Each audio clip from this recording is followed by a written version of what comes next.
وجود زن سے ہے تصویر کائنات میں رنگ. ویلکم بیک ناظرین. ملاقات کا وقت ہو گیا ہے ڈاکٹر ذکیہ ہاشمی کے ساتھ. ہومیوپیتھک ڈاکٹر ہیں, 25 سالہ تجربہ رکھتی ہیں مریضوں کو دیکھنے کا, ان کی تشخیص اور علاج کا. ماہر ہیں طب نبوی میں اور ڈریپ کی ایڈوائزری کمیٹی میں ہیں, ڈرگ ریگولیٹری ایسوسی ایشن آف پاکستان. السلام علیکم ورحمۃ اللہ وبرکاتہ. وعلیکم السلام ورحمۃ اللہ وبرکاتہ. ڈاکٹر ذکیہ, جب ہم بات کرتے ہیں طب نبوی کی, ایک ہم نے پریونٹیو سائڈ ڈسکس کی کہ ایسی چیزیں جو کہ ہمیں بیمار ہونے سے پہلے ہی اپنی زندگی میں شامل کرنی ہیں. پھر ہم نے بہت سے طریقہ علاج کے بارے میں بھی بات کی اپنے پچھلے پروگرامز میں کہ کہاں کہاں ہمیں علاج کی ضرورت ہے اور کیا کیا چیزیں ہم استعمال کر سکتے ہیں. لیکن ایک وقت وہ بھی آ جاتا ہے, یا کچھ بیماریوں میں فرسٹ سٹیج بھی یہ ہو سکتی ہے کہ اب کوئی سرجیکل قسم کا پروسیجر کرنے کی ضرورت ہے, کوئی ایسی چیز کرنے کی ضرورت ہے جو کہ دوائی لینے سے زیادہ ہے.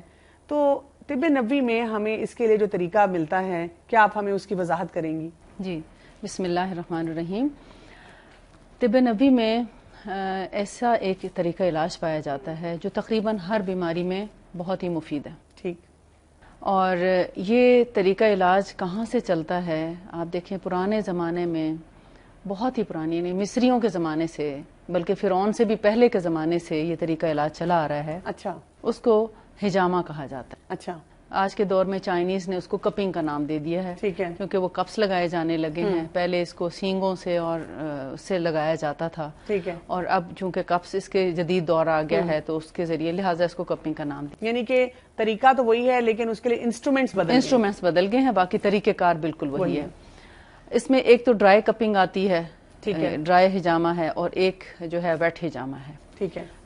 اس کا فرق کیا ہے اس میں کہ جو ڈرائی ہے اس میں بلڈ نہیں نکلتا, صرف جسٹ اس کو آئل لگا کے کپ کو درد والی جگہ پہ یا تکلیف والی جگہ پہ پھیرا جاتا ہے, تو اس سے کافی حد تک ریلیف ہو جاتا ہے. لیکن نبی صلی اللہ علیہ وسلم نے فرمایا کہ شفا حجامہ لگانے والے کے کٹ میں ہے. یعنی اچھا, جی ہاں, ویٹ حجامہ میں شفا ہے اصل میں, اور یہ ایسی شفا ہے کہ بیماری بالکل ختم ہو جاتی ہے. اچھا. یہ جو ویٹ حجامہ ہے یہ سر سے لے کے پاؤں تک اس کے مختلف بیماریوں کے لیے مختلف پوائنٹس ہوتے ہیں. ٹھیک ہے. باقاعدہ طور پر اب اس کی تعلیم دی جانے لگی ہے, اور یو کے میں تو اس کا بہت زیادہ رواج ہے, امریکہ میں اور مختلف جگہوں پہ. بہت سی جگہوں پہ لوگ ٹریڈیشنل اس کو ایز اے ٹریڈیشنل لیکن اس وقت ہالی ووڈ اور بالی ووڈ کے جو اداکار اور اداکارائیں ہیں وہ بھی وہ تک حجامہ کرا رہی ہیں. اچھا, لیکن ہمارے کے لیے اور جی ہمارے لیے مسئلہ یہ ہے کہ اب جیسے واقعی اس کا ایک رائز نظر آتا ہے. اکثر آپ گیدرنگز میں بیٹھتے ہیں, ہو سکتا ہے کچھ ایسے لوگ بھی ہوں جو کہ بہت زیادہ قرآن اور سنت کے مطابق بہت سے کام نہیں بھی کر رہے جی, لیکن حجامہ کو وہ مانتے ہیں جی ہاں, اور اس کے مطابق وہ علاج کروانے کو پسند بھی کرتے ہیں. ہمیں کیسے پتا چلے گا کہ ہم جس ڈاکٹر کے پاس جا رہے ہیں, جی, کیونکہ ہم اگر علاج کروانا چاہ رہے ہیں ہم تو اس لیے کروانا چاہ رہے ہیں کہ یہ ایک سنت کا طریقہ ہے, جی, تو کیا ہم کسی کے پاس بھی جا کے علاج کروا لیں, یا ہمیں کیسے پتا چلے گا کہ جو ہمارا معالج ہے وہ ہے جو ہمیں مسنون طریقے سے حجامہ کر رہا ہے؟ جی, بہت اچھا سوال کیا آپ نے. بات یہ ہے کہ حجامہ کرانے کے لیے بھی اب ہمیں دیکھنا چاہیے کہ جو حجامہ کرنے والا ہے آیا وہ انٹرنیشنل سٹینڈرڈ کے مطابق, جو کہ ایک سرجیکل پروسیجر ہے, اس کے مطابق صفائی ستھرائی اور کلینینس کا خیال رکھ رہا ہے کہ نہیں. ٹھیک ہے. ایسا ایسا نہ ہو کہ وہ ایک ہی دفعہ, ہم نے سنا ہے ایسا کہ لائن میں بٹھا دیتے ہیں لوگوں کو اور ایک ہی بلیڈ سے سب کو کٹ لگا رہے ہوتے ہیں, اور اس سے یہ کہ ہیپیٹائٹس اور بہت سی کنٹیجیس ڈیزیزز جو ہیں وہ ایک سے دوسرے میں ٹرانسفر ہو جاتی ہیں, اور لوگ شفا پانے کی بجائے الٹا بیمار ہو کے آ جاتے ہیں.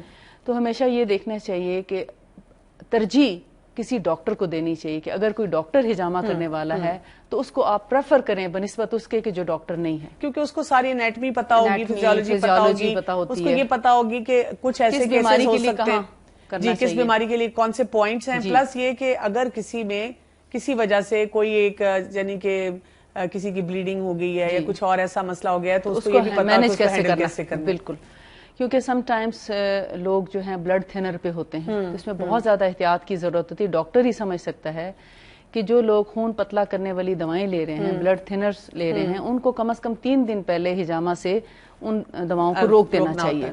اس کے علاوہ جن کا ہیموگلوبین جو ہے 10 سے بلو ہو، یعنی 8 9 تک بھی ہو یا 7 تک، تو ان کو ہجامہ کرنے میں تھوڑا دیر کرنی چاہیے. پہلے اپنا ایچ بی لیول کو مناسب کرنا چاہیے، کم از کم 11 12 تک لانا چاہیے، پھر ہجامہ کرانا چاہیے.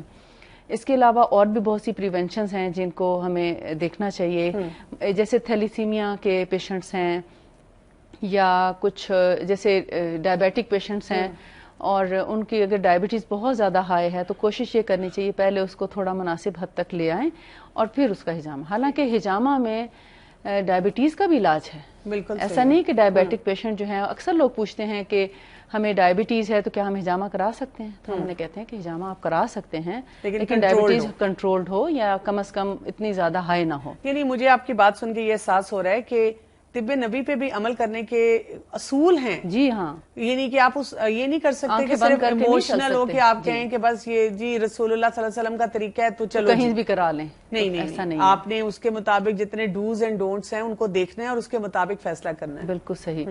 تو یہ جو ہجامہ ہے اس کی ریکمنڈیشن جو ہے اللہ تعالیٰ کی طرف سے نبی صلی اللہ علیہ وسلم کو ہوئی. آپ صلی اللہ علیہ وسلم فرماتے ہیں کہ جب معراج پر اللہ تعالیٰ نے ان کو دعوت دی اور وہ پہنچے تو اس وقت فرشتوں کے جو بھی گروہ ان کے پاس سے گزرتا تو وہ یہی کہتا کہ یا رسول اللہ صلی اللہ علیہ وسلم آپ اپنی امت کو ہجامہ کا حکم دیں کیونکہ اللہ تعالیٰ نے اس میں بہت شفا رکھی ہے. تو لہٰذا آپ نے واپس آ کے اپنا خود ہجامہ کرایا اور امت کو بھی تلقین کی ہجامہ کی. آپ نے فرمایا کہ تم جتنے بھی علاج کراتے ہو ان سب میں سے بہترین علاج ہجامہ کرانا ہے. آپ پوچھیں گے کہ ہجامہ کا پروسیجر کیا ہے، آخر کیوں اس سے شفا ہوتی ہے، لاجک کیا ہے، بالکل یہی چیزیں ہر بیماری کے لیے ایک ہی چیز کیوں آخر کاپی لگا کے اور بلڈ نکال کے کیسے؟ آپ خود ڈاکٹر ہیں، آپ سمجھتی ہیں کہ ہر بیماری جو ہے وہ خون میں پائی جاتی ہے. بالکل صحیح. کوئی بھی تکلیف ہو کسی کو سب سے پہلے آپ بلڈ ٹیسٹ کرنے کو دیتے ہیں کہ بھی دیکھیں گردے کی بیماری ہے تو بلڈ ٹیسٹ، ہارٹ کا پرابلم ہے تو بلڈ ٹیسٹ، بالکل صحیح ہے. اگر لیور کا پرابلم ہے، اسٹمک کا ہے، کوئی بھی ہو تو سب سے پہلے آپ بلڈ ٹیسٹ دیتے کیونکہ بلڈ کے اندر ہی بیماری ہوتی ہے اور اسی سے ڈائگنوسس ہوتی ہیں کہ اس بندے کو کیا پرابلم ہے اور اس کو علاج کیسے کرنا ہے. اسی طرح ایک اور میں آپ کو اس کی شہادت دیتی ہوں کہ جیسے ہمیں حکم ہے مسلمانوں کو کہ ہم ذبح کر کے ہی کسی بھی حلال جانور کا گوشت کھائیں، گائے، بکری، چکن وغیرہ جو بھی ہے. تو ان کو حلال کرنے کا طریقہ کیا ہے کہ ان کو شہرک پہ چھری سے ان کی گردن اس طریقے سے کاٹی جائے کہ پوری نہ کٹ جائے، بالکل تھوڑا سا حصہ اس کا باقی رہنے دیا جائے تاکہ بلڈ سرکولیٹ بھی ہوتا رہے اور پورے کا پورا بلڈ جو ہے وہ ویسٹ ہو جائے. جب خون نکل جاتا ہے کسی جانور سے تو اس کی ساری بیماری پاک ہو جاتی ہے.